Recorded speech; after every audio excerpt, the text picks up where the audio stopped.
नमस्कार मित्रांनो, फॉरेस्ट भरती 2023चे जे रनिंग आहे म्हणजे ग्राउंड आहे त्यांचे अपडेट येणे सुरू झालेले आहे आणि भरपूर ठिकाणचे जे ग्राउंड आहे ते या महिन्यामध्ये होणार आहे। त्यांचे अपडेटसुद्धा साईटवर उपलब्ध केलेले आहेत। तर तुम्हाला सर्व अपडेट maforest.government.in या संकेतस्थळावर उपलब्ध करून दिलेले आहे। यावरती नोकरी भरती असं एक ऑप्शन दिलं आहे, तिथे तुम्हाला क्लिक करावं लागेल। क्लिक केल्यानंतर तुम्ही यावरती कुठकुठल्या ठिकाणचे तुमच्याकडे रनिंगचा जो टाइम टेबल आहे तो साईटवर उपलब्ध करून दिलेला आहे। यावरती तुम्ही चेक करू शकता आणि त्यानंतर रनिंगला जे विद्यार्थी जाणार आहे त्यांना काही डॉक्युमेंट सोबत घेऊन जाणं गरजेचं आहे। जे विद्यार्थी डॉक्युमेंट सोबत घेऊन जाणार नाही त्यांना रनिंगसाठी प्रवेश मिळणार नाही आहे आणि त्यामध्ये एक वचनपत्र सुद्धा सोबत घेऊन जाणं गरजेचं आहे, ते सुद्धा साईटवर उपलब्ध करून दिलेलं आहे।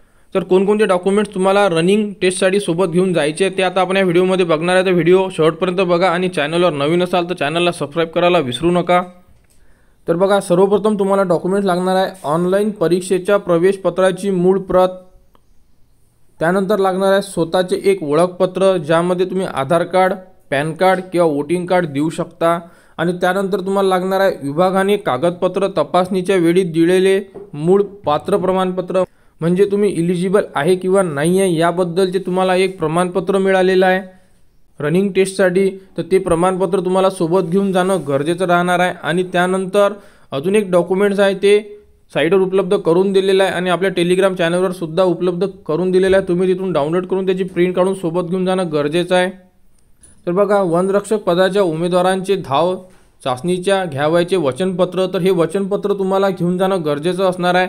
यामध्ये पदभरती 2023 मध्ये खाली सही करणारे वचनपत्र लिहून देतो की वनरक्षक पदभरती 2023 मध्ये उमेदवार म्हणून आवेदनपत्र दाखल केले आहे। उपरोक्त भरती प्रक्रियेचा भाग म्हणून शारीरिक क्षमता धाव चाचणीमध्ये 5 किलोमीटर पुरुष 30 मिनिटात,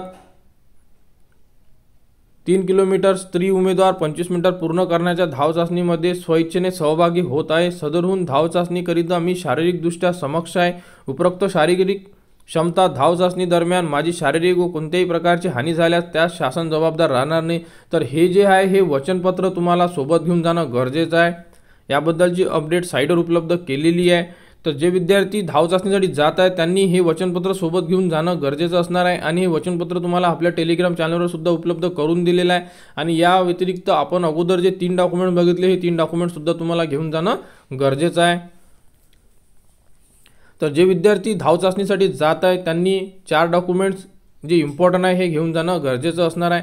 आणि याबद्दलची जेही पुढील अपडेट येईल ती तुम्हाला आपल्या यूट्यूब चॅनलवर उपलब्ध करून देण्यात येणार आहे। त्यासाठी आपल्या चॅनलला सबस्क्राईब करा।